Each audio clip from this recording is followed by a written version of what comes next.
If you are watching this on a Windows PC right now, stop what you are doing. Before you turn that machine off tonight, there is something you need to know. Deep inside your computer, not in a folder, not in a file you can open, but physically embedded in the motherboard, the very foundation of your machine, there is a digital lock. Microsoft put it there. They called it Secure Boot. They said it was there to protect you, but this June 2026, that lock is set to expire. And when it does, your computer may refuse to start. Not because it's broken, not because anything is wrong with it, but because Microsoft's permission to let your own machine run has run out. Now, ask yourself one question. Why would a $3 trillion company, one of the most profitable corporations in the history of capitalism, why would they let that happen? The answer isn't technical. It never was. Today, we are going to pull back the curtain on one of the most calculated corporate moves in the history of consumer technology.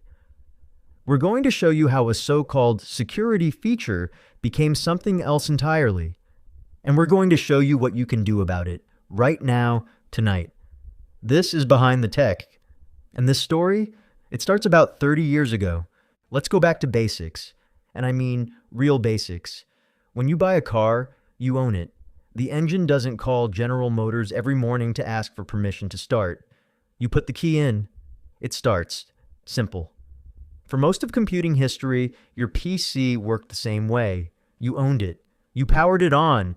It booted up. No one else in the room. Then, in 2012, Microsoft introduced something called Secure Boot. Now, the way they explained it, and listen carefully, because the words they chose matter.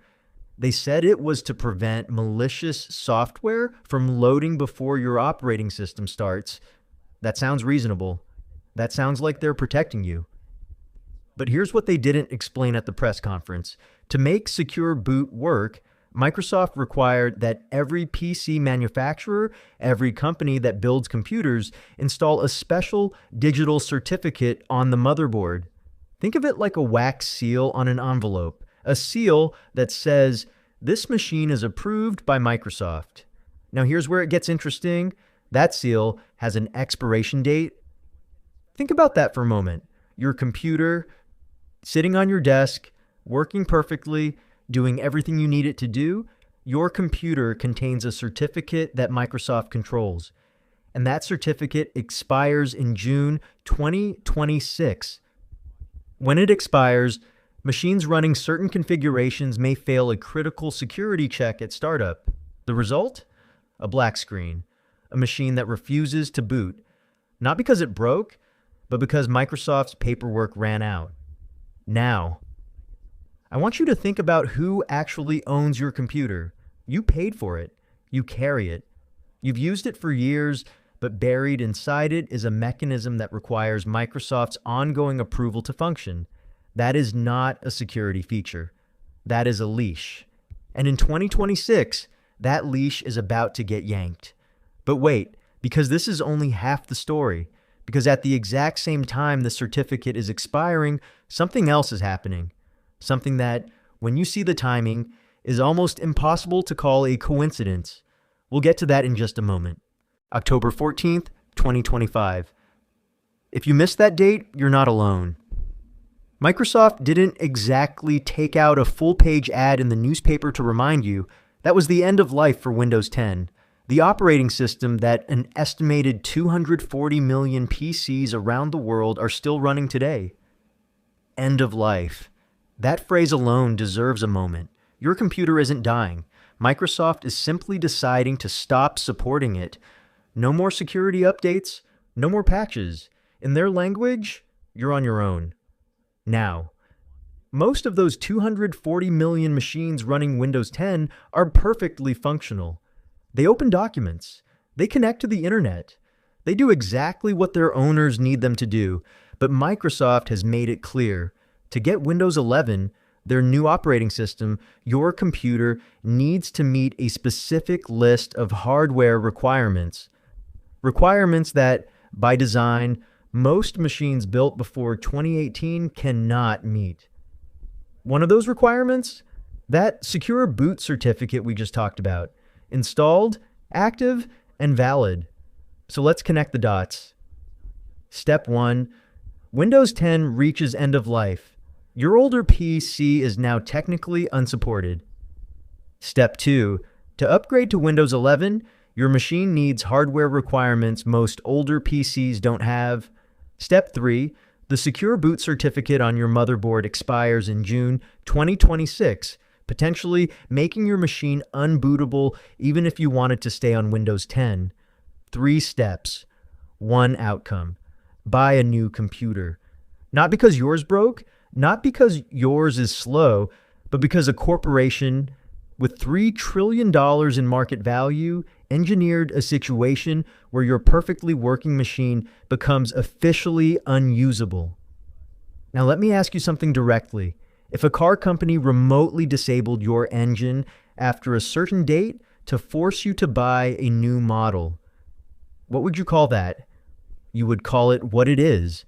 And we need to talk about who this hurts most, because this is not an abstract corporate story. These are real people, real households, real budgets. And the numbers here are genuinely painful. The average Windows 11 capable PC today starts at around $800. A decent one, something that will actually last, is closer to $1,200 to $1,500. For someone on a fixed income, on Social Security, on a pension that hasn't kept up with inflation, that is not a minor inconvenience. That is a month of groceries. That is a heating bill. That is a choice no one should have to make because a corporation decided their product timeline is more important than your financial reality. And here is the part that should make your blood boil. Microsoft's CEO, Satya Nadella, stood in front of investors last year and talked about, and I'm paraphrasing here, the AI PC refresh cycle. The idea that tens of millions of consumers would need to buy new hardware to access Microsoft's artificial intelligence features. Refresh cycle. That is the language of Wall Street.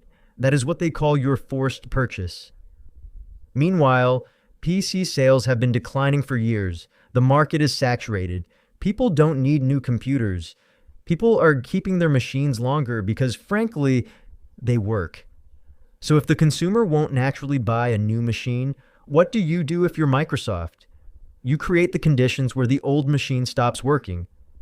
Now, to be fair, and I want to be fair here, because the full picture matters, Microsoft has said this certificate issue affects a narrow set of configurations. Their official guidance does not frame this as a mass device failure event. But here is the problem with that explanation. The people most at risk are not the ones with IT departments. They are not the ones with tech-savvy children who can walk them through a BIOS update.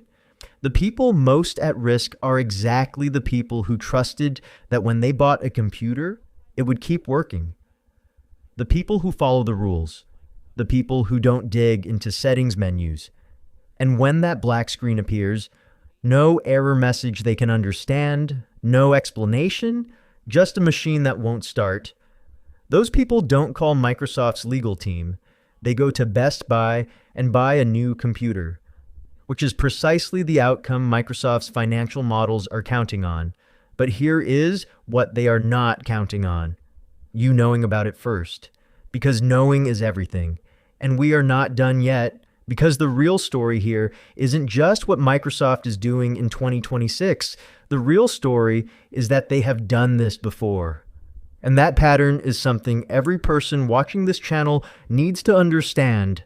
Cast your mind back. Windows XP, released in 2001. For millions of people, it was the computer. Reliable, familiar, it just worked. In 2014, Microsoft ended support for Windows XP. At that point, it was still running on nearly 30% of the world's personal computers. They gave users an ultimatum: upgrade or be left unprotected. Then came Windows 7. Perhaps the most beloved version of Windows ever made. When Microsoft tried to move users to Windows 8, a version so unpopular they essentially had to pretend it never happened. Millions of people simply refused to leave Windows 7. So Microsoft announced end of support for Windows 7 in January 2020. Same playbook, different version number, and now Windows 10. The same story, one more time. Each time, the product being abandoned wasn't broken. Each time, the users being pushed off weren't complaining about performance. Each time, the forcing mechanism was a deadline, an artificial expiration, rather than any genuine technical failure. This is not a bug in Microsoft's strategy, it is the strategy. There's a term for this in economics. It's called planned obsolescence. And in the physical world, in manufacturing, in appliances, in cars, we have spent decades pushing back against it, demanding right to repair laws, demanding products that last. But in software, it has been hiding in plain sight, dressed up in the language of security, of progress, of keeping you safe. And the secure boot certificate expiration is simply the latest and perhaps most technically aggressive version of the same move. Now, I promised you something at the start of this video. I told you I would show you what you can actually do, and I meant it. So let's get to that, because there are real options here, and some of them are genuinely excellent. Here is the most important thing I can tell you. Knowledge is protection. Understanding what is happening is the first layer of defense. Step 1. Check your machine right now. Go to your Start menu and search for System Information. Look for a line that says Secure Boot State. If it says On, your machine has Secure Boot enabled. If it says Unsupported, your machine is older and may need attention before June. Step 2. Do not ignore Windows updates between now and the transition. I know that sounds counterintuitive, but Microsoft has released, or is expected to release, patches specifically designed to renew these certificates before the expiration window. Keeping your machine updated through the official Windows update process is one of the most direct protections available. Step 3. Know your options beyond Windows. This is where I want to spend a moment, because this option is more accessible than most people realize. Linux.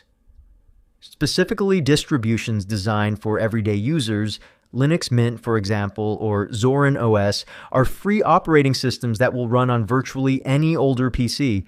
They look familiar. They're easy to navigate, and they are not owned or controlled by Microsoft. You take Windows off, you put Linux on.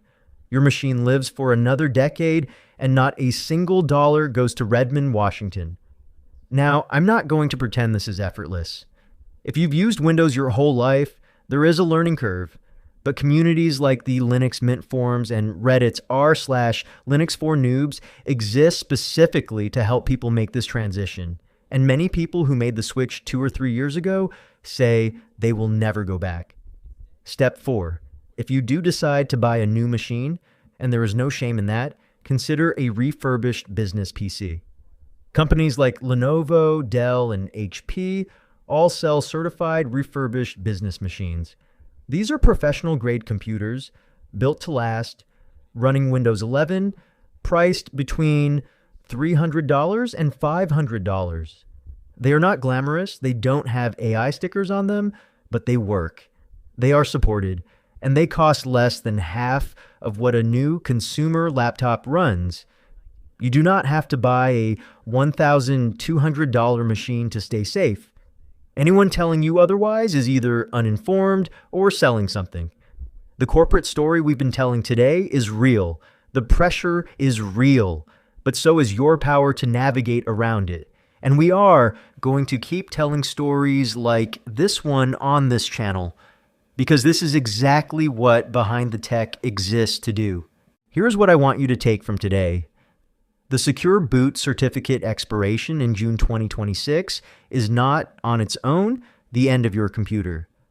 Microsoft has stated that patches are coming, but the pattern it represents, using technical mechanisms to accelerate the death of functional hardware, to drive consumer spending, to service Wall Street expectations. That pattern is real, it is documented, and it has happened before. The people this hurts most are not the early adopters. They are not the tech enthusiasts who upgrade every 2 years. They are the people who trusted the product, who kept it, who maintained it, who expected it to work as long as they needed it. And the most powerful thing any of us can do individually is refuse to be surprised, to know what is coming, to have a plan. There is a broader conversation happening right now in legislatures, in courtrooms, in living rooms across this country about who actually owns the technology we purchase, about right to repair, about the obligations of companies that have woven themselves into the infrastructure of our daily lives. That conversation matters. And the more people who understand what we covered today, the louder that conversation becomes. If this video helped you understand something that you didn't understand before, share it. Not as a panic, but as information. The person in your life who doesn't follow this stuff, who trusts their technology to just work, they deserve to know this is coming. And if you want to be ready for the next story we're investigating, because we are already looking into something that makes this look like a warm-up, make sure you're subscribed and hit that bell, because what we found, you're going to want to hear it first. This has been Behind the Tech. Stay informed, stay in control.